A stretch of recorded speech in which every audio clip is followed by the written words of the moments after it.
say tonight? I don't have a gavel, so. Good evening. Today is August 18th, 2025. Calling the meeting to order. It is 6:30. Roll call, please. Mr. Bonilla? Present. Mr. Botero? Here. Mrs. Colucci? Here. Ms. Galdieri? Here. Ms. Hernandez? Here. Mrs. Hopkins? Here. Mrs. McGregor? Here. Mr. Mildy? Here. Mrs. Purcell? Present. Ms. Shenik? We have a quorum. Okay, we have a resolution to meet executive session. Would someone like to motion? Milo? I think I have to read the notice. Oh, right, I'm sorry. Forget all that. Could we have the notice, please? You got it. The Roxbury Township Board of Education is meeting in a regular session for discussion on business before the board tonight. The New Jersey Open Public Meetings Law was enacted to ensure the public's right to have advance notice of and to attend meetings of public bodies at which business affecting their interest is discussed or acted upon. In accordance with the provisions of the Act, the board has called as written notice of this meeting and copies of its agenda to be transmitted to the Roxbury Register, the Daily Record, the Star Ledger, the Municipal Clerk, the Roxbury Public Library, and the Roxbury website, roxbury.org. Notice of tonight's meeting has been posted in the board's business office. Thank you. Thank you. Resolution to meet executive. Motion. Milo, second. Sharon?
Okay, it's my gavel. Good evening, everyone. It is 7:30. This is the public session portion of our meeting. We will now need another roll call. Joe. Mr. Bonilla. Present. Mr. Botero. Here. Mrs. Colucci. Present. Ms. Galdieri. Here. Ms. Hernandez. Here. Mrs. Hopkins. Here. Mrs. McGregor. Here. Mr. Mildy. Here. Mrs. Purcell. Here. Ms. Shenick. We have a quorum. Thank you. Now, just stand for the Pledge of Allegiance.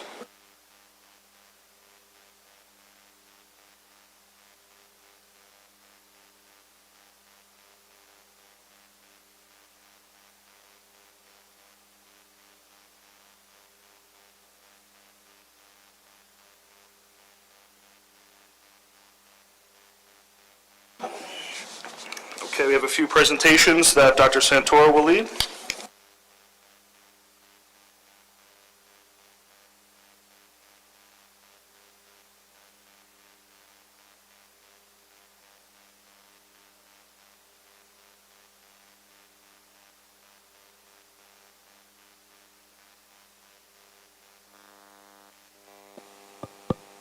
All right, good evening, everyone. It's nice to see some people in the audience, and I'm sure there's some members of the community tuning in for live stream.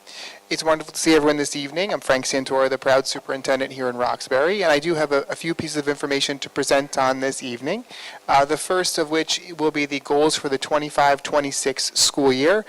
For the Board of Education members, this is a repeat of what we discussed at the board retreat, so I apologize. And for some of the administrators here, I apologize because we did discuss this at the admin retreat, but nevertheless, we're here today. So when we look at the goals for the upcoming school year, you'll see that many of them appear to be similar as last year. And that is not by mistake, that is by design. As a district or any organization, when you set priorities, they should be priorities that sustain the test of time. They should be emblematic of very far-reaching goals that our district needs or wishes to accomplish. Please know that these goals were informed from multiple perspectives, from our administrators, from our Board of Education members, from our staff, as well as from our students. When we looked at our student data, we determined that these district goals that I'll go over individually represent not only our wants and our needs, but also our hopes. So the first goal speaks about our multi-tiered system of support, often known as MTSS. And anyone who knows education in New Jersey knows we love a good acronym. There's so many different acronyms that we utilize. But MTSS, again, stands for Multi-Tiered System of Support. And what that is an instructional paradigm by which all students get an individualized pathway towards learning along a tiered system. So Tier 1 is what all of the students in a classroom receive. And that is designed to meet the needs of approximately 80 to 85% of our learners.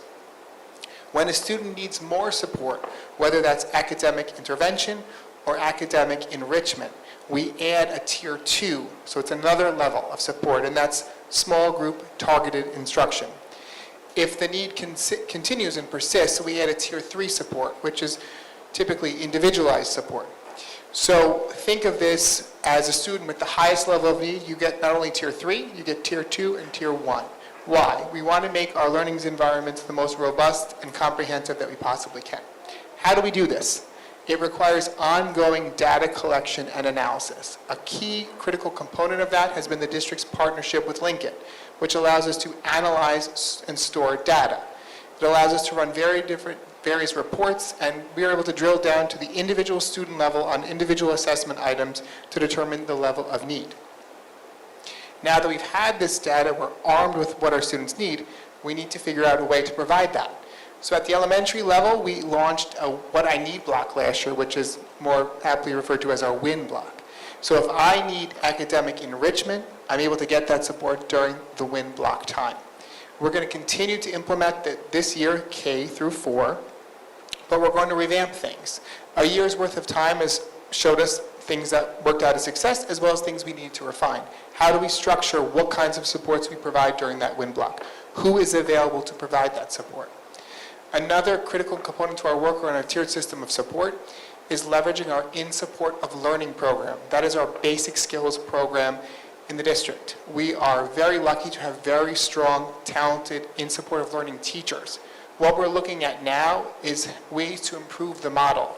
What are the materials that our teachers in the ISL program, what are they using? How does it align to what's going on during the core instructional block? Is there time for those ISL teachers to meet with their gen ed counterparts, to plan and to train? So these are the kinds of things that we're looking at. At EMS, we've launched the ISL program last year. We're going to refine it this year. What worked and what didn't. We're also making sure that there's time set aside during professional development days, not only for continued training on Lincoln, but vertical and horizontal articulation. What does that mean? Teachers across a grade level and teachers across maybe 5 through 8 get together. They look at the scope and secrets of the curriculum. They look at the student data and they determine trends. Through those analysis, we develop new and innovative programs or curricular sequence to further meet the needs of our learners. So I'm very excited of the work that we've accomplished thus far, but it is a substantial undertaking. And when you're talking about providing an individualized pathway for all students throughout a district this size, it's going to take multiple years to get there. And so I really want to thank the members of our instructional leadership team who've worked so diligently, and I'm very excited about where we need to go next in this particular goal.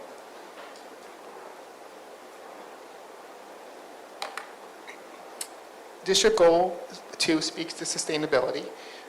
We in Roxbury are a forerunner in this realm because we as a district early on committed to sustainability, developing programs and initiatives that not only taught our students about what sustainability means, but also to live it in action. We've been honored by the New Jersey School Boards Association, by the New Jersey Department of Education. We have received the highest status possible, which is the silver status. There is nothing higher, I'm told, but I'm also quickly realizing that in order to maintain that status requires a lot of work. So at each and every level across the district, we continue to be a forerunner in Morris County and in the state in terms of our sustainability efforts. Operational efficacy is new to the discussion this year. Quite honestly, it's something that we've always worked towards, and I do want to credit Mr. Montanaro. He stepped out of the room for a minute, but he and his team in the business office, our Director of Human Resources, and so many of us at Central Office work so diligently to create fiscal health within the district. I've spoken at this podium many times, and I don't think I've ever missed an opportunity to mention how catastrophic the cuts in state aid have been to this district over a number of years. Yet, we've been able to persist, we've been able to thrive and grow our programs. And that is not an easy feat. It requires a great deal of diligence, understanding, data analysis, and analytics. So I want to credit our business office, but I also want to call it specifically the things that we're going to do this year, continue to do this year, to make sure that we're modeling fiscal health all the time. What are the inefficiencies in our budget? Are there opportunities to grow programs using existing resources? What are the opportunities for revenue stream? The district has created a very robust revenue stream through transportation service. What is another revenue stream that we can continue to look at? We're looking at building special education programs to receive out-of-district tuition. Those are examples of things we're doing. We're also running leaner. We've had to reduce our administrative support staff at central office, as well as our at the central office in terms of administrative leadership. So we've had to kind of cut down, but also through those processes, we've gained further clarity about any efficiencies within our budget, any redundancies. I'm now more closely looking at things, as well as our business administrator, with a more discerning eye, because there's more opportunity to do so. So that's what we're looking at here. And lastly, making sure that accountability metrics are continuously reinforced. And these are all proactive measures, right? So when we're planning for the 26-27 budget, it really started back in February, right? So we're not waiting until the upcoming year to plan the budget. We already have an understanding, an idea of what the challenges will be and on and off ramps to meet those challenges.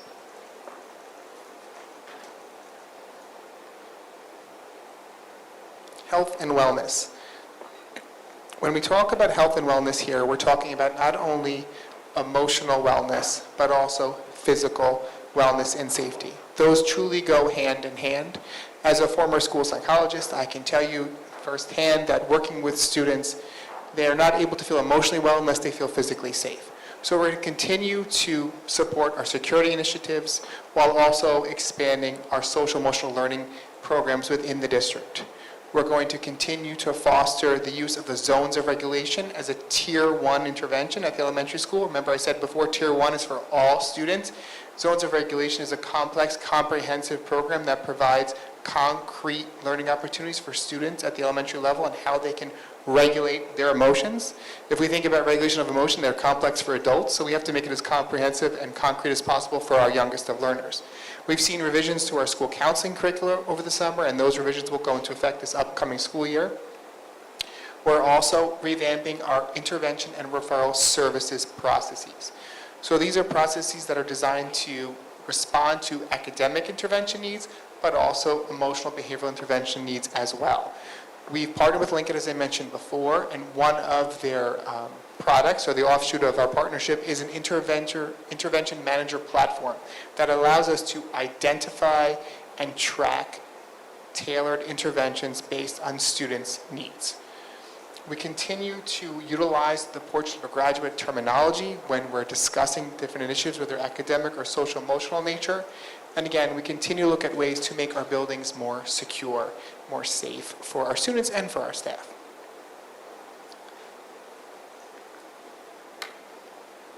And lastly, our commitment to parent engagement and education will continue. So this past school year, this was new to the discussion. And we provided a great deal of training for parents on different curricular initiatives in the district. Those will continue. We're going to continue to provide parents with real-world examples of what they can do with their children at home to build essential academic competency, literacy, math skills. We're going to continue to offer opportunities through superintendent coffees or parent focus groups for parents to come to the table, share their expertise, and partner with us in the work of bettering the lives of their children and our students. We're launching, and for those of you who completed the survey last Friday, we're launching a parent advisory committee for our multilingual learner program here in district. Why? We need to fortify those efforts, and you as parents, you as community members are critical to that.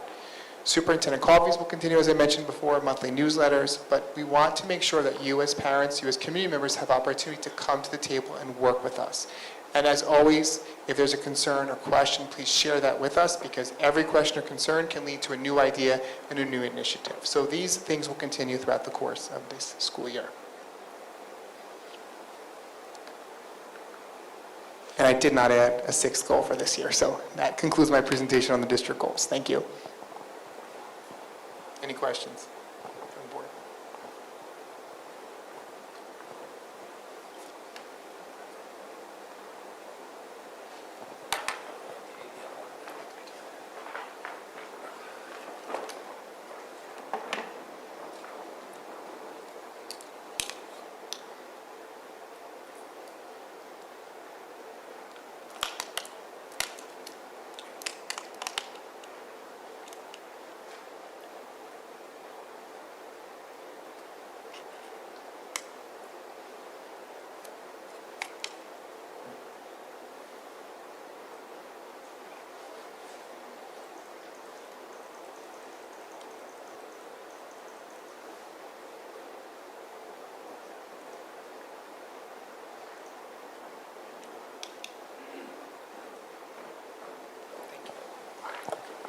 I promise that other meetings, other people will get to speak, I promise. So as I mentioned before, education loves a good acronym, and ACCESS for L's is no different. So ACCESS stands for Assessing Comprehension and Communication in English State to State for English Language Learners. So this is a state-mandated assessment that districts are required to administer to students enrolled in English as a second language programs. Okay, so we're going to go through the results in general, and then we'll take it from there. I do want to mention that part of our partnership with Lincoln is preparing analytics on this data. So we're seeing in real time the use of this partnership to give us very clear, concise information about our students in terms of their English language proficiency. So what is access testing? Access testing is designed to measure students' English language proficiency. Okay? So when we're looking at the results, and tonight we're just going to be looking at overall composite scores because of the nature of this presentation. But when we look at the results, there's a proficiency level along continuum. So 1.0 starts with entering, and it progresses to 6.0, which is reaching.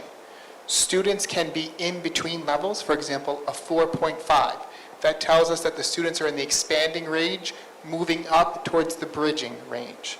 There are also scale scores that are developed for each of the different areas that are assessed, and then composite scores. So there's composites for different factor groups, like just oral language, literacy, comprehension, and then an overall composite, which looks at the totality of the student's performance. Alongside that composite is an indicator of their proficiency level. The proficiency level is designed to tell us how this student, how this learner uses the English language, okay? So the first part of this will be a district analysis, and then the second part will be broken down by demographic group. Please note that in certain areas you will see NA. That is because the group of learners does not constitute more than 10. And when the Department of Education provides you resources, they also provide you guidelines in which you're not supposed to report out on information. Why? You could potentially identify who the students are. So in those particular areas that are NA, it's not that we didn't do our due diligence, it's that we can't kind of report on that information. So this slide says a lot, and it is designed to. On the far left, you'll see the grade level of the students. They're banded K through 5, 6 through 8, and then 9 through 12. Obviously, Roxbury is a little different because we're standing presently in a 5-6 building, right? But when you look at reporting for purposes of the state, they look at middle school as 6 through 8, okay? And at the way bottom, you can see all grades. And what you can see from 23, 24, 25 is that we are testing an increased number of students. It's a wonderful thing. We're reaching students that we didn't have before. When we look at our assessment results overall, you see that our proficiency rates have decreased. That tells us that we're testing more students who are at the entry level. And when we look at our enrollment data, we see that there are more new entrants coming to Roxbury Public Schools for the first time. They're attending school for the first time in our country, okay? So when we see these scores, we shouldn't be surprised, but what we should do is utilize them to plan for intervention, okay? And that's exactly what we're doing. So this is another representation of the same information. It's just broken out differently. It's a little less chaotic visually, but it tells the same picture. It tells the same story, which is that we have an increased number of students from 23 to now, and their proficiency rates have dropped. Obviously, new students, they're going to have a greater level of difficulty performing well in this assessment. Okay, demographic analysis. So again, we have on the far left the grade bands, and then this is comparing student performance by race. So we have at the very bottom level all of the students, then broken out by category of who identifies Asian, who identifies Black, who identifies Hispanic, white, and all students. Okay. So again, we see across all subgroup levels that are assessed and can be reported on. Again, if we don't have more than 10, we can't. We've seen that we have an increased number of students and we have a decreased proficiency rate. Okay? This is the same representation of that data, broken out differently. And then this is our representation of our performance along gender. And what we see across the board is there is no substantial difference in performance level based on gender. So males and females who were assessed using this measure performed similarly.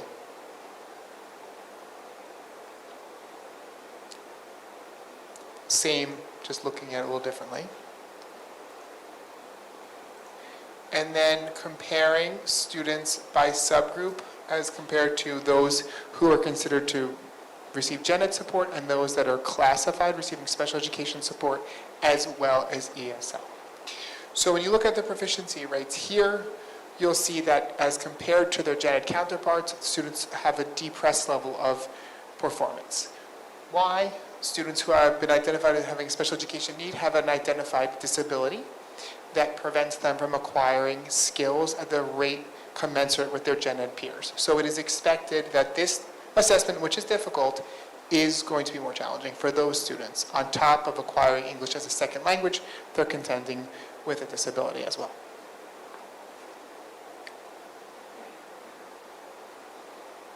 Okay. So overall, what we see is that we're reaching a larger number of students, which is wonderful. When we dug down a little deeper into the data, we saw that we had a particularly strong level of deficiency or deficient performance at the middle school level. When we were looking at the middle school level for scheduling for this year, we were able to break out the students who require the service of ESL into two distinct groupings. It wasn't possible last year. We had a larger group of students with various needs. It is a challenging process for a teacher to be able to contend with, so we were able to, some scheduling work. I want to thank Mr. Gallagher at EMS and Mr. Argenziano at Lincoln Roosevelt for working with the teacher and me as the superintendent to identify solutions to that using the schedule. So that's one area of expertise that we're going to utilize. The second piece is our continued partnership with a vendor to provide sheltered instruction training. It's known as SEI. It is evidence-based practice and training that is designed to make learning opportunities more accessible to our English language learners. This is a process that we've been completing over a number of years to make sure that we reach as many of our staff members as possible, because when our students are not receiving English as a second language instruction, they're in gen ed classrooms, and we need to make sure that the services are as differentiated as possible. So our teachers will continue that work. We're also going to be meeting as a PLC, our ESL teachers, working with their supervisors to make sure that we're living and breathing this data in order to increase our students' proficiency level. This one metric is just that. It's a metric of how students performed on this assessment, measuring their proficiency with English. But there are other pieces of performance, teacher observation, parent observation, student classwork, that give us a more well-rounded picture of our students, who they are, and their needs. And we're going to continue to pursue strong supports for them in a passionate manner. As I mentioned before, we will be starting a parent advisory group for our multilingual learner population. I have been very pleased. We already have 26 completed surveys in just 2 days, which is great. And that committee will be tasked with partnering with the district to fortify our efforts and meet the needs of our families. And as new families come to this district, the needs change as well. So we as a district have to be aware of what those needs are in order to support our students when they're in school each and every day. That is all I have, unless people have questions. So thank you. Thank you, and thank you for showing us this and the efforts. I have a couple questions about the testing. One, when the test is administered, are the needs of students with 504s and IEPs taken into account, and is the testing adjusted for that? And two, has the district identified a certain population that shouldn't be taking tests? So I think I mentioned to you privately earlier, when my oldest entered the school system, he was entered as a native non-English speaker, because that's what we taught at home at first. He still took the test this year. He barely speaks Spanish anymore, unfortunately, and he's still being tested for this. So I question, like, is there a process to take the students who really aren't at all taking any ELL classes or any ELL assistance, because he never did since kindergarten, but he gets tested every year despite that fact? So what you've described is an example of increased oversight. I was talking a little bit before about operational efficacy and transparency. Currently, I am going to be supervising the ESL program and service, and what you've described is something that we need to make sure we look at is, why are students being identified for this assessment if they're not enrolled in a program? Sometimes the initial home language survey, which is kind of what you referenced before, is the trigger point, but it can't continuously be the trigger point. So we have to make sure that all of our students that are being assessed appropriately. That's number one. The second piece is the question about a student with a 504 and IEP. There are modifications and accommodations that a student is may be entitled to as being a student with disability for all assessments. And these would be one of them. So making sure between our ESL teachers and our building principals that the right modifications are provided during the assessment is key to any assessment that we administer, including this. Okay. Again, And also, I had never received the notification that this assessment was coming up. I know my son has not the best tester, so there's no real preparation, mental at least, to get ready to be tested. And I know that the test is a difficult one, especially if somebody has learning differences. So I just wonder if a parent notification would be appropriate, just so we, well, hopefully we won't be tested in the future anymore, but, a parent who maybe hasn't had a chance to push for modifications for a child might need to do it. That's my... no, I think it's a great point. Is as much as we can communicate about anything, we should. So it sounds like if it wasn't done in the past, we should do it. We do have an annual requirement to notify parents of all assessments in the fall. That will be coming out later on. But it's not top of mind as the year progresses, right? And so many things happen. And depending on our age level of our students, they may hear something in school but not communicate that at home, and we shouldn't be relying on that. So I think it's a great point to bring back. Thank you. I don't need a mic, I'm loud enough. I was just wondering about the data, and you said that the middle school was suffering from, lower scores. Has anybody just stepped back and looked at the fact that the middle schoolers were in kindergarten and first grade when you guys were in COVID? And that probably had a massive effect on their fundamentals. I think that's a great point. Thank you for that. Whenever we look at any assessment score, right, and it's not unique to this population too, we have to think about where were these students 4 or 5 years ago. And I think that is an important factor. It also helps us inform what we do moving forward, because we can't assume those fundamental foundational skills were A, instructed the way we would have expected them to, absent a pandemic, and B, how were they acquired. So we had to change a lot during the pandemic of how we assessed, right? And so we were looking for a different level of performance than we are now, and we have to always remember that. And that is part of why you have professional learning committees where you look at data and you have discussions at the administrative level, because everybody's perspective is important and everybody brings a different piece to the table. But you're right, it's very true. Right. As a person who has actually worked with kids at multiple levels, I've seen the different effects of COVID at different levels. So it affected the high schoolers differently than the middle schoolers, differently than the littler kids. And I think we need to start looking back and trying to figure out where the kids might be missing it. And we might have to do more remedial work. You're absolutely right. It's a great example of, I pulled together a longitudinal report through Linkit for our NJSLA results. And we saw a marked difference between the 18-19 school year and today. And our elementary principals got together and said, what was going on in the district in 18-19 that's different than today? Part of it was what happened in the middle there, right? And so we're going back to some of those more explicit instructional materials and methodologies, because we're seeing students need that. An example of that too is we're doing a pilot of 2 different new comprehensive series for ELA instruction. Why? We're seeing that our students need more explicit instruction earlier on. When we look at assessment data for our 7 through 12 students, even absent COVID, we see that they didn't necessarily acquire those foundational literacy skills in a manner that we expected them to.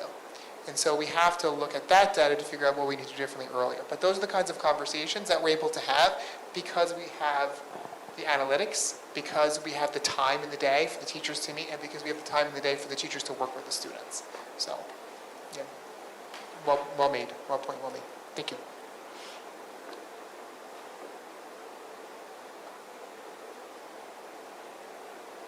That's all for, I have 2 presentations, that's it tonight. So, thank you. Thanks, Dr. Santora.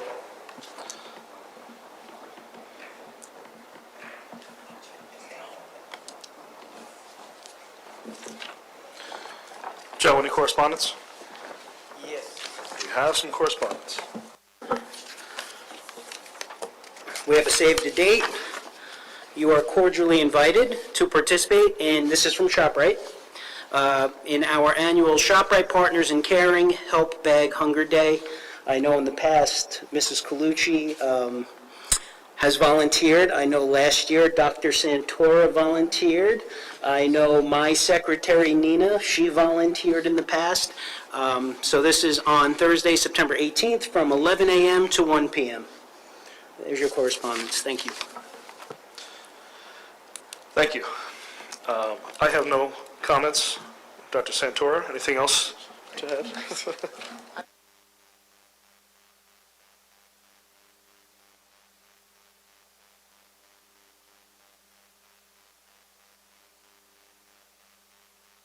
All right, good evening, everyone. I will make my comments as brief as I possibly can, but I do want to thank all of the parents who've come out tonight, as well as those that are listening virtually. I do want to wish all of our students and families a happy remaining days of summer. And while summer is continuing, it very much feels like back to business here at the district.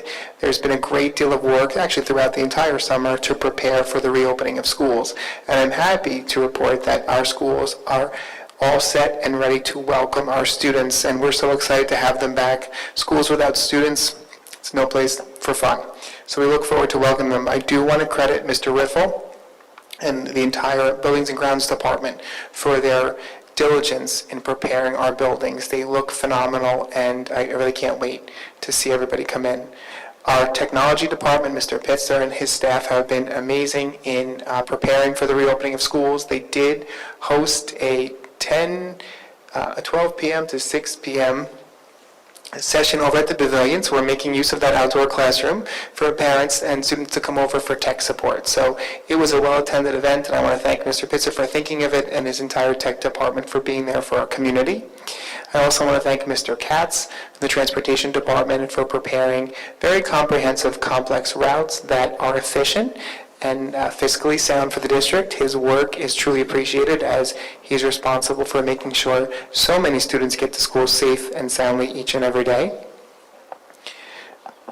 I mentioned before our team of amazing building principals. Their work should not go unnoticed in working each and every day to make sure that we have the proper supports for all students and staff as they return.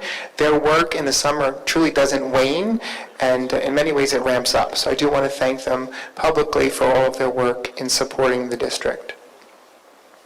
Speaking of our leadership team, on tonight's agenda, you will see items welcoming 2 new administrators to our district, the first of which is Dr. Vivian Williams, who will serve as the Assistant Business Administrator here in the district. Dr. Williams is currently serving as an accountant in the Bergen County Technology School District. She has a wealth of experience. She's worked in other public school districts in Connecticut prior to joining Bergen Tech, and we're so excited to have her join us. During the interview process, I was lucky enough to sit in, and it was evident that Dr. Williams has both the capacity and the knowledge to advance our district and its vision and mission. So we're so happy to welcome you here, and Dr. Williams is sitting in the back, so we just want to do a brief wave to her.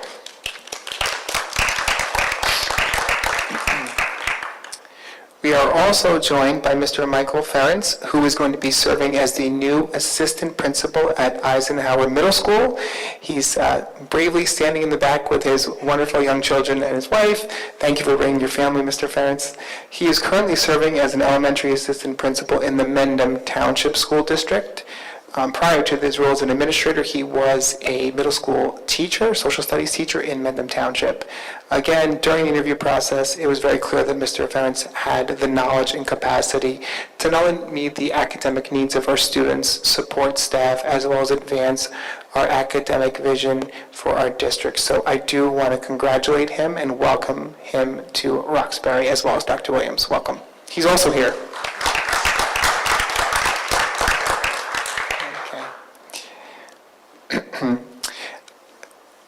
As many of you know, the district launched a new website recently, and with any transition does come some growing pains. So I do want to acknowledge that there were a number of concerns that staff and families experienced. I am proud to report that those experiences were dealt with very efficiently through our technology department.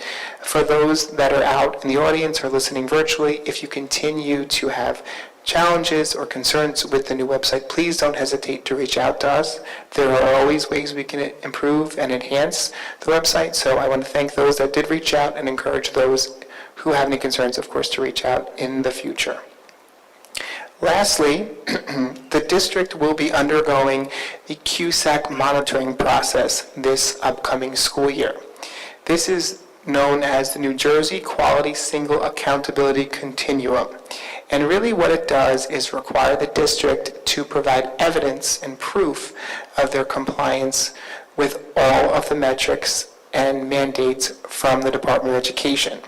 They look at a number of components, including instruction and program, fiscal, governance, operations, and personnel. Because this is such a comprehensive process, it unfolds throughout the course of the year. Our initial kickoff meeting will take place later on this week, and we'll meet with members of the County Department of Education to look through the plan for the district for the upcoming year. I do anticipate having more reports as the year to come.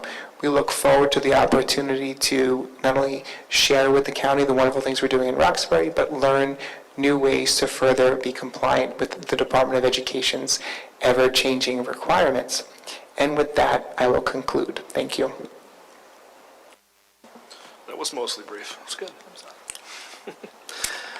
Joe?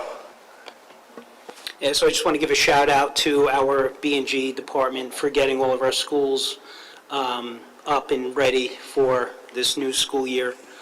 Also want to give a shout out to our bus drivers, our transportation department. You know, they actually come in over the summer to clean every single bus in our fleet. We have about 80, I think. They also do dry runs for their routes to make sure that they know where they're going. Our transportation crew is just amazing, and so is our B&G crew. I also want to welcome Dr. Williams. I'm very excited. And Mr.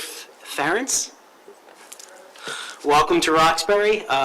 I think you guys are going to love it here. I spoke with Michael prior to the meeting, and you know, I told him I came here 8 years ago. I still love coming to work every day. It's a great town, great community. And Dr. Williams, I can't wait for you to get in on September 22nd, and so I can start concentrating on other things. But yeah, thank you guys so much. That's really all I have. Okay, thank you. Minutes. Are there any corrections to the regular board meeting of July 14th or the board retreat on July 16th? Okay. There were no changes to the executive session on July 14th, so we'll do a single vote. All in favor? Aye. Aye. Any opposed? No. Okay, committee reports. We discussed at the retreat that moving forward, we're going to eliminate this section of the agenda. We will go through these as we have in the past for this meeting, but moving forward, we're going to essentially remove this entire section because if there's anything relevant to be mentioned, we will cover it, that section of the agenda. But for now, we're going to leave this on here for this meeting, and then moving forward, it's not going to be on the agenda. So community relations, Val. Community relations, we met on August 12th at 6 p.m. and we discussed Old Sucky Sunny Day, the academics awards night, meet the candidates night, and our next meeting is Tuesday, September 9th at 6 p.m. virtual.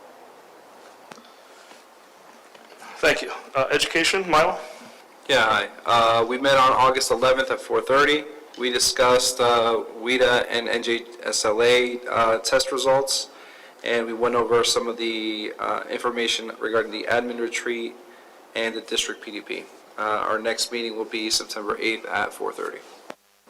Thank you. Facilities? Okay, we met on August 12th. It was a short meeting.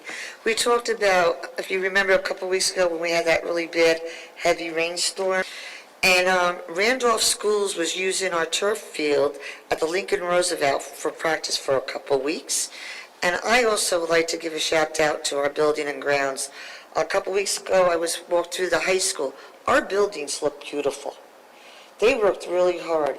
And a shout out to our transportation. I was there last week, and they were scrubbing the inside. They take the seats out, and so kudos to them. So I just wanted to give the shout out to both of them too. And our next meeting will be September 9th at 3:45, and it'll be virtual. Thank you. Carol, Finance? Yeah, Finance, we met the same day shortly after immediately after the Facilities Committee meeting. It was a very short meeting. We talked about the State Health Insurance Fund and how much that's gone up, and we're very happy we're part of SHIF, although hopefully that won't have too much of an impact on our health insurance fund. We talked about one thing that's on the agenda this evening.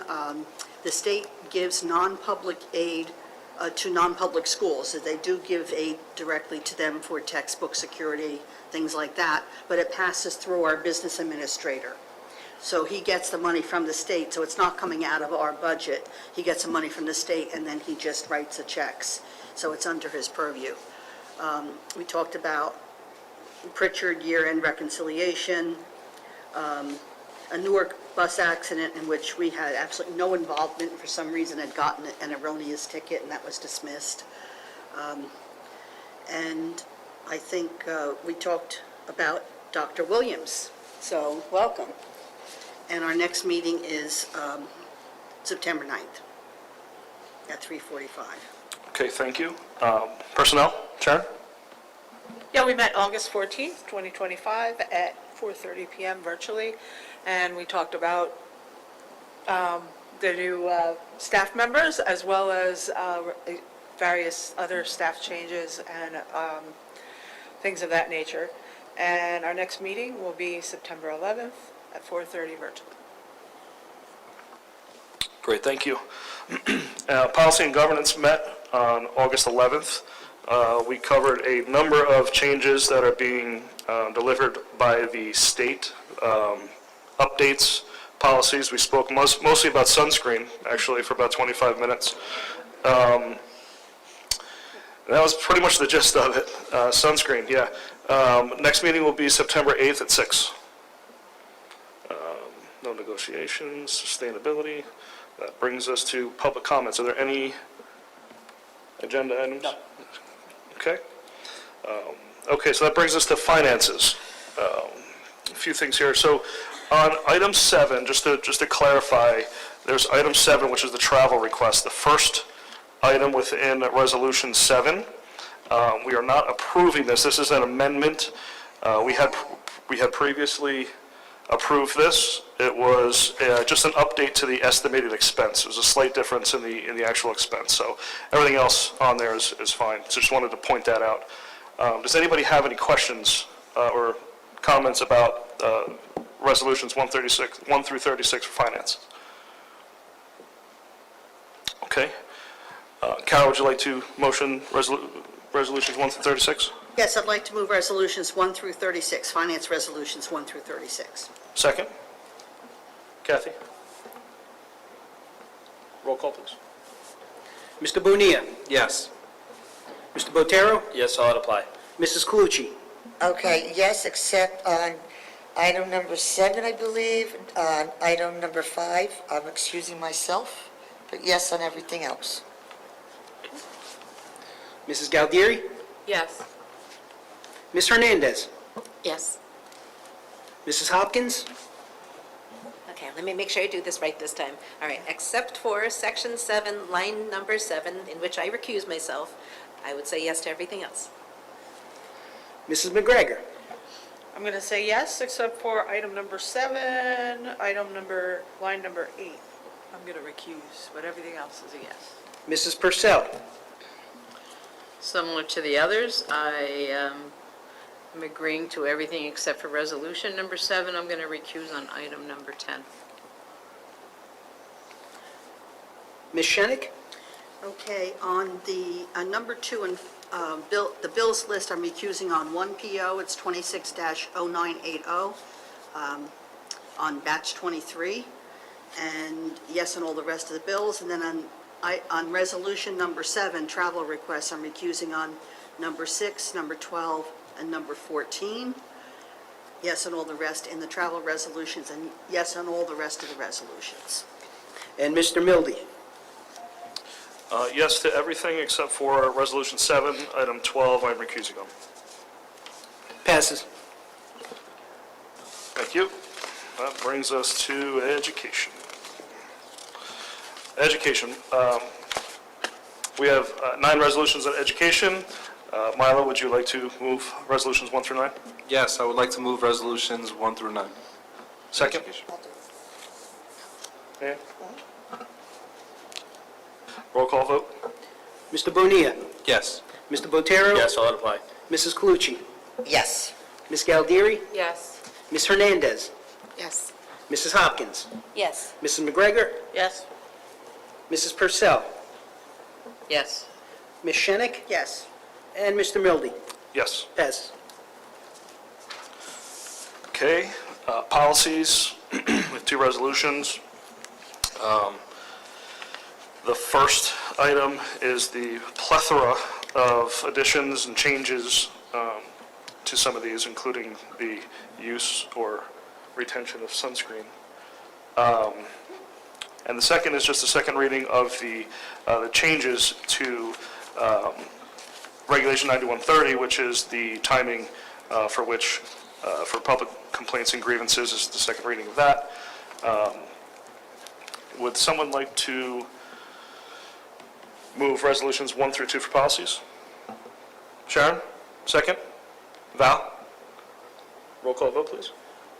Mr. Bonilla? Yes.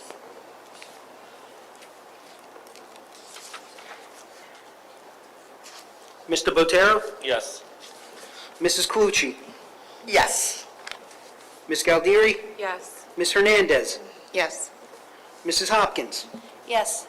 Mrs. McGregor? Yes. Mrs. Purcell? Yes. Ms. Shenick?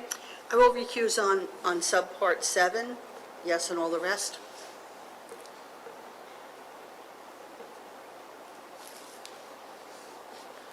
And Mr. Mildy?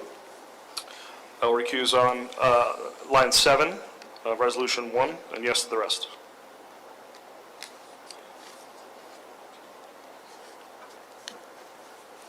Passes. Okay. Personnel. Congratulations, guys, and welcome to the district, the wonderful Roxbury Township. You guys are going to love it here. In the meantime, Sharon, would you like to move resolutions 1 through 21? Yes, I'd like to move personnel resolutions 1 through 21. Second? Eddie? Roll call vote, please. Mr. Bonilla? Yes. Mr. Botero? Yes, I'll apply. Mrs. Colucci? Yes. Ms. Galdieri? Yes. Ms. Hernandez? Yes. Mrs. Hopkins? Yes. Mrs. McGregor? Yes. Mrs. Purcell?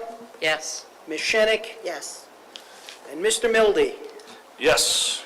Passes. Welcome aboard.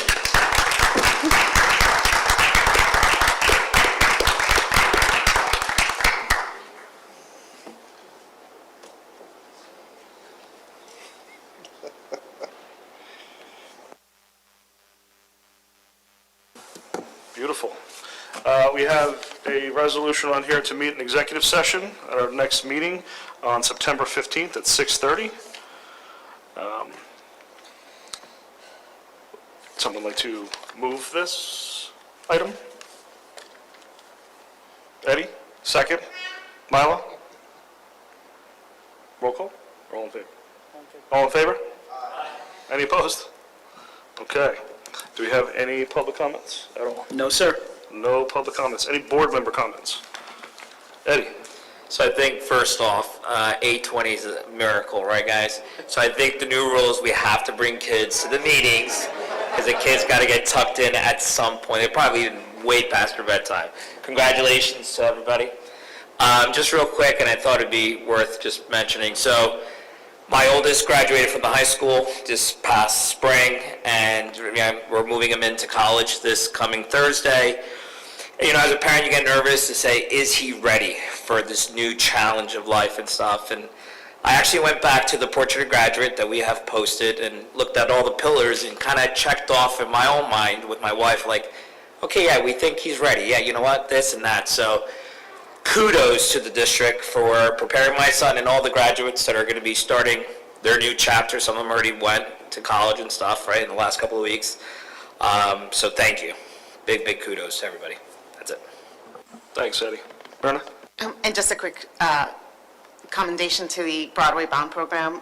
The Lion King Jr. was spectacular. I can't believe they put that all together within a few weeks. It was really amazing, and everybody really enjoyed it. So congratulations to all the students, their parents, and all the people in the art and music departments that it's amazing. It's 1 month, and it looks like a professional show. So congrats. Kathy? So Myrna, were you reading my paper? Because I was just about to say the same exact thing. It's amazing, the talent that goes on in this school. Mr. Hatchie, I hope he doesn't leave us anytime soon. It's just amazing what these kids put on. And I think it was run by the 5th through 10th graders. I bring my grandkids to every little show that I can find in not only this district, but outside. They're amazed. They're so entertained by it, and my one little grandson who wants to actually be in it, he's only 5, so could we decrease that number to the 5-year-olds and not just the 5th graders? They were amazing, I have to say. I actually went to the show in Mount Olive, and they put on the same show. I was so much more, sorry, Mount Olive, so much more impressed. The fact that they only had the 2 weeks to practice is beyond amazing. The talent and cooperation of these kids is great. I love it. So congrats to all of you that put on this show. And Myrna, Great minds. don't be Great like... minds. I can't read. That Believe must me. be it. That I must be can't it. read. Ann? Okay, just what you know, the Morris County School Board Association will be having their first meeting on October 7th at 6 o'clock, and it'll be at Booton High School. It'll be in person or virtual, so you could have a choice. Also, thank you to Dr. Santora's secretary, Lauren. I don't know if you received her email, but she put a list of all the activities of the school. So if you did not receive it, or you couldn't open it, I made copies for everybody. Well, my daughter Dana did it, for your refrigerator, because it's got all the schools. And I would just like to wish Dr. Santora, the school administrators, the teachers, students, I wish you all a great year. Let's have a good year. That's it. Thank you. Carol? Yeah, I had mentioned this to Dr. Santora. I don't think I told the rest of the board, but I'm going to make a donation of 1920s Echo yearbooks, and they range from 24 to 28. And a friend of mine, she knew somebody who was cleaning out their attic, and she found all these great yearbooks. So we went through them, my friends and I went through them, and they're so cool. And a lot of you may not know, but at one point, this was the high school at one point, the gray building was the high school, but also we had people from Flanders, from Mount Olive, from Apatcon, from all over that were part of Roxbury. And I love the 20s, and I love all the Art Deco, and it was all like Art Deco, and I love the flappers, and they all look like flappers. I love the clothes, so you'll enjoy looking at them. But I'll bring them in the next meeting, and we can take a look at them, and then I don't know what you're going to do with them, Dr. Santora. I guess put them in the library, but there's about maybe 6 or 8 books. So, and there was a duplicate, so I'm going to keep the duplicate. It's like 1925 or something, but it's really telling what their aspirations were, what their dreams were, what the faculty and administration looked like. Hint, it was mostly all men, but it was very interesting, just reading what they were writing, and they had like things from local newspapers and even the advertisements. Some of the companies that had boosters are still in business here in Roxbury. So I'll bring those in the next meeting. Awesome, thank you. Anyone else? Motion to adjourn? Milo, second. Kathy? All in favor? Aye. Any opposed?